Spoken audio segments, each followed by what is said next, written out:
What's up guys, it's your boy Falcon back again, and today we're working on a 2004 Jeep Liberty with a 3.7 liter engine, and what we're going to be doing is replacing the valve cover gaskets.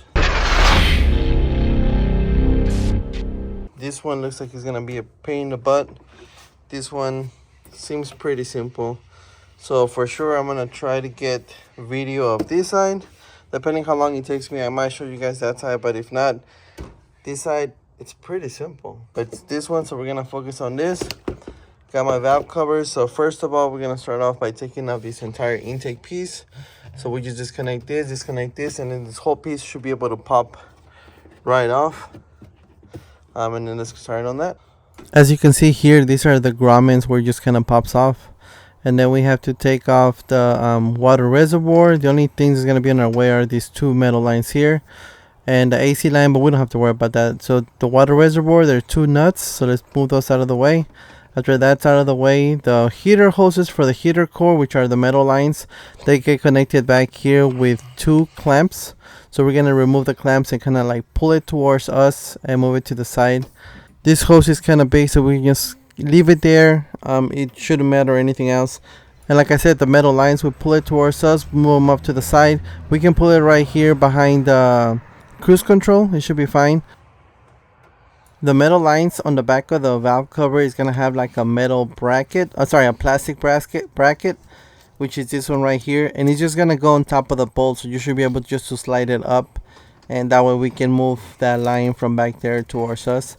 After that, start looking at your connectors, start disconnecting your connectors and this PVC line. So this PVC line goes from one side of the valve cover to the other side, and then to the airbox. It goes back here. You can see that metal part right there. We have one just like it on the left side of the head, and it went to the side of the airbox. So once we get that out of the way, be careful with it, and then just move it off to the side. And then like I said, with all the harness disconnected for the coils and injectors, we can move those off to the side and start focusing on the 10mm bolts that are gonna hold down the valve covers.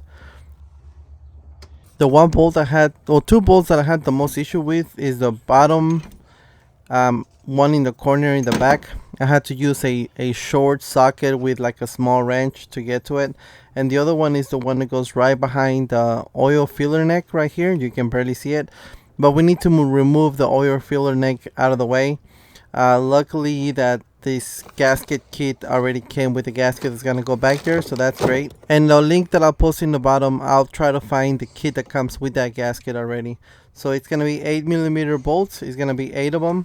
So after we do that, we'll remove it out of the way.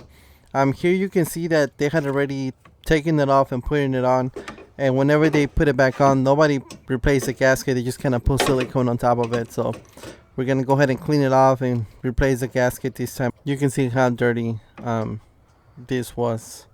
But after that, so now we can just go ahead and remove this last bolt that we were like we couldn't get to. Like I said, a 10mm socket. Move this one out of the way. Hard to do with one hand, but there it goes. And now just to remove the valve cover, be careful with it. We are gonna replace the gasket anyways. So just kind of wiggle it out of there. Sometimes it's a little stuck, so you might need like a flathead screwdriver or something just to kind of pop it loose. After that, make sure that all your bolts are backed up, and then just pull it straight up and then towards you so we can get it out of there.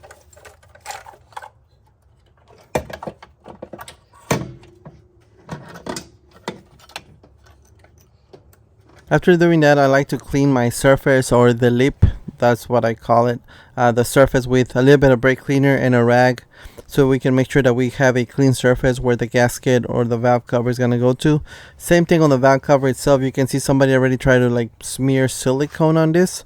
So I took off the gasket, clean all this off, clean that silicone off, spray it down with brake cleaner, put everything back together. Tighten up all the 10mm bolts, and then put everything in reverse order. Make sure that you put your two clamps that go back there. Put the reservoir back where it went, and then put your PCB lines back on. And on the left side, like I said, it's pretty simple, but same thing. Remove all your harness, remove the 10mm bolts, and you should be able to wiggle it out of there. But there it goes. Everything in reverse order. Hope it helped. All right, guys, so I really hope that was helpful. I know I only did one side, but I think I did the hardest side. The other side, you just disconnect the harness, move it a little bit out of the way. You have the bolts are pretty accessible in comparison to the side that I did do. So just move everything out of the way, replace the other gasket, and you're all done. And as always, don't forget to thumbs up, subscribe, hit that bell for me, share the channel. I will catch you guys in the next video. Thank you for watching. You guys have yourselves a great day.